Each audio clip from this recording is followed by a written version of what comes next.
তৃণমূলের যদি কোনো নেতা আমার কথা শুনতে পায়, বুকে হাত দিয়ে বাড়িতে বসে বিচার করুন, একটা বলুন। আপনার সময় আপনার এলাকার আশেপাশে চোখ বন্ধ করে বলুন যে একটা গঠনমূলক কাজ, ওর নতুন হসপিটাল হয়েছে, নতুন স্কুল হয়েছে, নতুন ব্যাংক হয়েছে, একটা দেখাক। শুধু নীল সাদা রং হয়েছে আর বাদবাকি সরকারি স্কুলগুলো বন্ধ হয়েছে। এর উপরে তৃণমূল বিজেপির আমলে কিছুই হয়নি। শুধু তুমি রাসমণির কথা বলছো কেন? এ পশ্চিমবঙ্গের মাটিতে যে মাটা প্রতিদিন ধর্ষিতা হচ্ছে, লাঞ্ছিত হচ্ছে, তারা কি এর মধ্যে নেই? এ বাংলার মাটিতে বাংলা নিজের মেয়েকে চায়, আর বাংলার সময় এই বাংলার মেয়ের বাবা যখন ফসলের দাম না পেয়ে, যখন ঋণের দায়ে জর্জরিত হয়ে আত্মহত্যা করতে বাধ্য হয়, কোন বাবা চায় যে তার মেয়ের কারণে বাবাকে আত্মহত্যা করতে হয়? যদি মেয়ের কারণে বাবাকে আত্মহত্যা করতে হয়, ওটা নিজের মেয়ে হয় না, ও মেয়েকে আমাদের গ্রামের ভাষায় অন্য কিছু বলে। সেটা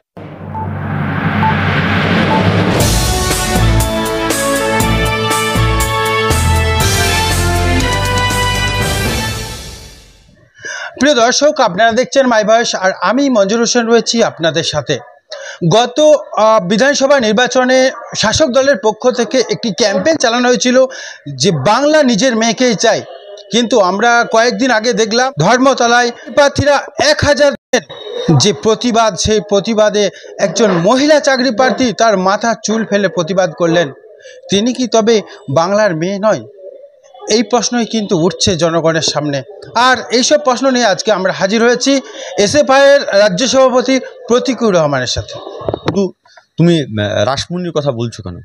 এ পশ্চিমবঙ্গের মাটিতে যে মাটা প্রতিদিন ধর্ষিতা হচ্ছে, লাঞ্ছিত হচ্ছে, তারা কি এর মধ্যে নেই?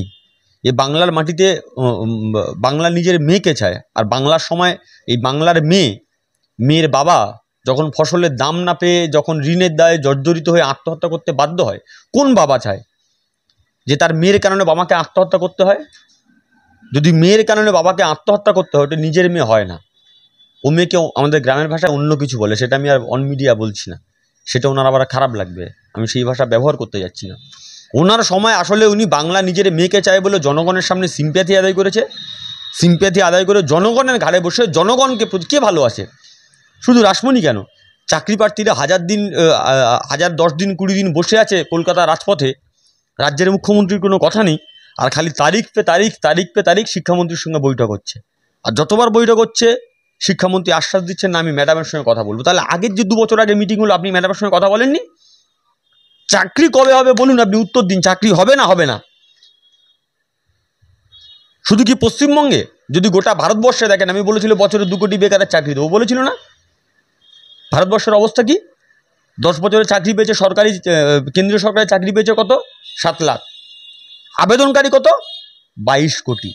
22 কোটির মধ্যে 7 লাখ মাত্র চাকরি পেয়েছে। তাহলে যদি পার্সেন্টেজ করেন, পার্সেন্টেজ কত? 0.7%।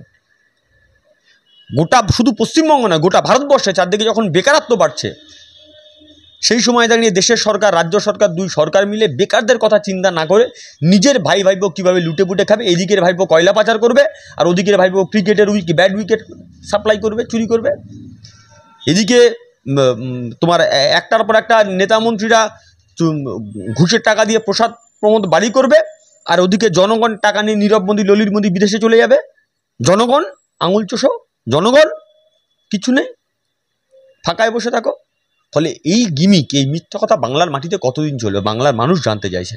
বাংলার মানুষ যেমন বলেছিল বাংলা নিজের মেয়েকে চায়, বাংলার মানুষ সেই মেয়ের কাছে জানতে যাচ্ছে যে বাংলার বুকে আর কটা মায়ের কোল খালি হলে বাংলার মেয়ের চোখ খুলবে। এ বাংলার মাটিতে কটা বাবা আত্মহত্যা করলে মেয়ের চোখ খুলবে?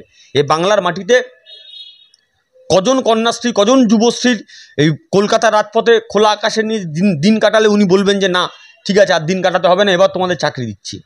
ও তো বাংলার যে কন্যাশ্রী, ও তো রাসমণি, ও তো চাকরি, ও তো কন্যাশ্রীর টাকা চায়নি, ও তো বলেননি আমার কন্যাশ্রীর টাকা দিন। ও বলেছিল আমি পরীক্ষা পাশ করেছি, আমার যোগ্যতার ভিত্তিতে চাকরি দিন, যাতে আমি আমার সঙ্গে 5 জনকে নিয়ে সংসার টানতে পারি। সরকার সংসার টানানোর জন্য ওর নাম দেবে না, ওর যোগ্যতায় চাকরি দেবে না, 500 টাকা দিয়ে মন ভুলিয়ে রাখার চেষ্টা করবে। আমরা বিকল্পের কথা বলি, আমরা বলেছি যে আমরা তোমাদের নাম দেবো, তোমাদের যে যোগ্যতা অনুযায়ী চাকরি দেবো, প্রতিটা ফ্যামিলিতে চাকরি দেবো, সেন্সাস হবে, আমরা করবো সেন্সাস, আমরা করবো জব সেন্সাস করবো আমরা। একদিন ধরে আমরা দেখছি যে কলকাতার আরবিআই এর সামনে 500 টাকা না 300 টাকা তো দুর্নীতির ভাগিদার হচ্ছে অনেক সাধারণ গরিব মানুষ। কিন্তু প্রশ্ন সেখানে নয়, প্রশ্ন উঠছে এত কালো টাকা সাদা করছেন কারা? তৃণমূল নেতারা সাদা করছে, বিজেপির মতো তো সাদা করছে। ওই যে দেশের প্রধানমন্ত্রী বলেছিল কালাধানাম বাপাস লায়েঙ্গে, 500 টাকা কাল থেকে সমস্ত 500 টাকার নোট বন্ধ। গরিব মানুষ লাইন দিয়ে কত মানুষ মারা গেলেন 500 টাকার নোট ব্যাংকে জমা দিতে গিয়ে। বললো প্রচুর কালো টাকা উদ্ধার হবে। কালো টাকা একটাও কালো টাকা উদ্ধার হয়েছে? একটা বলুন, একটা কালো টাকা উদ্ধার হয়েছে? বরঞ্চ দেখা গেল যে টাকা গিয়েছিল সেই প্রায় সেম টাকা ফেরত হলে একটাও কালো টাকা উদ্ধার হয়নি। ফলে আসলে কালো টাকা উদ্ধারের নামে কালো টাকাকে সাদা করছে এ রাজ্যের নেতা, বিজেপির সাপোর্ট নিয়ে, বিজেপির আশীর্বাদ তুষ্ট হয়ে। তাহলে এটা পশ্চিমবঙ্গের নিত্য নৈমিত্তিক ঘটনা। এই যে প্রচুর কোটি কোটি টাকা দুর্নীতি হচ্ছে, এই যে বালু এখন বেদনার বালু চোরা বলে জেলে বসে গান করছে। বালুর কালো টাকা, দুর্নীতির কালো টাকা কোথায় হোয়াইট হলো? না, বিভিন্ন কোম্পানিগুলোতে, ছোট ছোট কোম্পানি খুললে সেখানে হোয়াইট হয়ে গেল। অনুব্রতর কালো টাকা কোথায় হোয়াইট হলো? ডিআরই লটারিতে হোয়াইট হলো। ফলে পশ্চিমবঙ্গের মাটিতে, ভারতবর্ষের মাটিতে বহু জায়গা আছে এরকম দুর্নীতি করে কামায়ের টাকা, কালো টাকা। সেই টাকাগুলো ছোট ছোট কোম্পানি খুলে লটারির নামে, বিভিন্ন নামে অনুদান দিয়ে সেই টাকাগুলোকে, ব্ল্যাক মানিগুলো হোয়াইট করা হচ্ছে। আলটিমেটলি লাভ কার হচ্ছে? যে মানুষটা দিন আনে দিন খায় তার লাভ হচ্ছে। জিনিসপত্রের পেট্রোল ডিজেলের দাম লাফিয়ে লাফিয়ে বাড়ছে, পেট্রোল ডিজেলের দাম লাফিয়ে লাফিয়ে বাড়ছে। যে কৃষক ফসলের দাম পাচ্ছেন না, ফসল এই অনাবৃষ্টির ফলে হঠাৎ করে বৃষ্টি হলো, ফসল ডুবে গেল, চন্দ্রকোনাতেও কৃষক আত্মহত্যা করলো। গোটা রাজ্যে 5-6 জন কৃষক এই সময়কালে দাঁড়িয়ে আত্মহত্যা করলো। তাদের লাভ হচ্ছে। লাভ হচ্ছে তৃণমূল বিজেপির মতো নেতা আছে যাদের আঙুল ফুলে, যারা গরিব মানুষ সে চুষে রক্ত খাচ্ছে, খেয়ে নিজেদের পেট মোটা করছে। আচ্ছা, এতটাই গরিব যে তারা 250 টাকা 300 টাকা তো বিক্রি হয়ে যাচ্ছে। এটা বিক্রি হচ্ছে না। মানুষ যখন দুবেলা দুমুঠো পেট ভরে খেতে পায় না, তার কাছে এক মুঠো চাল মনে তার কাছে অনেক। যে মানে বহু বছর আগে বাংলাদেশ যখন মন্বন্তর হয়েছিল, সেই সময় দাঁড়িয়ে মানুষ এক মুঠো ভাতের জন্য, একটুখানি মানে এক বাটি ফ্যানের জন্য মানুষের দরজায় দরজায় ঘুরেছে। মানুষ যখন অসহায় হয়, সেই অসহায়তার সুযোগ নিয়ে এই কাজগুলো করছে তৃণমূলের নেতারা। এই যে গরিব মানুষ যখন কিছুই পাচ্ছে না, জব কার্ডের টাকা, তুমি তো কিছুই পাচ্ছ না ভাই, তোমার কাজ করতে হবে না, তুমি 500 টাকা পাবে। মানুষ কেন করবে না? মানুষ করছে, কারণ মানুষের হাতে পয়সা নেই, মানুষের হাতে ইনকাম নেই, মানুষের হাতে টাকা নেই। কীভাবে দুবেলা দুমুঠো পেট ভুলো তার কোনো অন্য সংস্থান নেই। মানুষ বাধ্য হচ্ছে, মানুষকে বাধ্য করানো হচ্ছে। দাদা, এতদিন মুখ্যমন্ত্রী, আমাদের প্রিয় মুখ্যমন্ত্রী বলতেন যে আমরা লড়াই করে টাকা ফেরত আনবো, যেটা আমাদের পাওনা টাকা। কিন্তু আমরা দেখলাম যে প্রায় একরকম চুপি চুপি রুদ্ধদ্বার বৈঠক করতে চলেছেন প্রধানমন্ত্রীর সাথে। অনেকে বলছেন যে এটা টাকা আদায় না অন্য কিছু, একটা গোপন অভিসন্ধি। এটা টাকা আদায়ও না, অন্য কিছুও না। এটা হচ্ছে লোকসভা সিটে বিজেপিকে পশ্চিমবঙ্গে কটা সিট দিতে হবে সেই আসন রফাউনি করতে গেছেন। 1 নম্বর। আর 2 নম্বর হচ্ছে তার বদলে বিজেপি কী দেবে? তার বদলে ওনাকে আর পিসি আর ভাইপোকে যাতে ইডি সিবিআইয়ের নজর থেকে বাঁচানো যায় সেই ব্যবস্থা করতে গেছে। এই কলকাতার সমাবেশ হয়েছিল, অভিষেক ব্যানার্জি বলেছিল, মমতা ব্যানার্জি বলেছিল যদি প্রয়োজন হয় ভিক্ষা করব, কিন্তু নরেন্দ্র মোদীর কাছে হাত পাতবো না, কোনো কথা বলবো না আমরা। দেখো ফুটেজগুলো তো অভিষেক ব্যানার্জি বলেছিল। আজকে কী এমন ঘটনা ঘটলো? ভাইপোও যাচ্ছে, পিসিও যাচ্ছে, কখনো গিয়ে রুদ্ধদ্বার বৈঠক করছে। টাকা চাইবেন না যখন, টাকা চাইতে গেলেন কেন? যে তৃণমূল থেকে যে টাকাগুলো দেওয়া হচ্ছে, বললো তৃণমূল থেকে আমরা 100 দিনের কাজের টাকা দেওয়া হবে। টাকা কোত্থেকে পাচ্ছে? কাদের টাকা? কিভাবে দিচ্ছে? প্রশ্ন করুন। কটা লোক, গরিব লোক পাচ্ছে? তোলার টাকা যাদের থেকে তোলা তুলেছি তাদের কাছে তোলা আবার ফেরত দিচ্ছি, দিয়ে আবার তাদের থেকে তোলা তুলবো, এরকম নয় তো? ফলে আসলে রুদ্ধদ্বার বৈঠক কিছু না। আসলে মূল কথা হচ্ছে সেটিং। দাদার সঙ্গে দিল্লিতে গিয়ে সেটিং করছে। সেটিংয়ের মূল উদ্দেশ্য হচ্ছে লোকসভা সিটে বিজেপিকে কটা সিট দিতে হবে, আর তার বদলে পিসি ভাইপো কোন সেটিংয়ে বাইরে থাকবে। এই তো সেটিং। বাংলার মানুষ অঙ্ক বুঝতে পারছে। দাদা, আমার শেষ প্রশ্ন, বিজেপি ব্রিগেডে গীতা পাঠ একটা অনুষ্ঠান করতে চলেছে। তৃণমূল রানী রাসমণি রোডে চণ্ডীপাঠের আয়োজন করছেন, এবং আপনারা মানে বামপন্থরা 7ই জানুয়ারি ডিওয়াইএফআই ব্রিগেড ডেকেছে। মানুষ কোথায় যাবে? মানুষ যেখানে যাওয়ার, মানুষ তার রাস্তা ঠিক বুঝে নেবে। দেখুন, গীতা পাঠ করতে পারেন, চণ্ডী পাঠ করতে পারেন, কী পাঠ করতে পারেন সেটা আলাদা বিষয়। আমাদের প্রশ্ন হচ্ছে যে বাংলার স্কুল থেকে 8,000 স্কুল বন্ধ হয়ে গেল, স্কুল থেকে সহজ পাঠ কমে যাচ্ছে। বাংলার মানুষ কি দেখতে পাচ্ছেন না? দেখতে পাচ্ছেন। সরকার কি দেখতে পাচ্ছে না? দেখতে পাচ্ছে।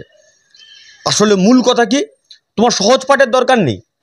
মানুষের মাথার মধ্যে একটা ইলিউশন তৈরি করা হচ্ছে, তুমি গীতা ভালো না চণ্ডীপাঠ ভালো, গীতা ভালো না কোরআন ভালো, তৃণমূল ভালো না বিজেপি ভালো, জগন্নাথ দেবের মন্দির ভালো না রাম মন্দির ভালো। এই নিয়ে মানুষকে ভুলিয়ে রাখার চেষ্টা হচ্ছে। লোকসভা নির্বাচন যত আসছে, বিজেপি ধর্মের তাস খেলছে, তৃণমূল সেই ধর্মের তাসের ব্যবহার করছে।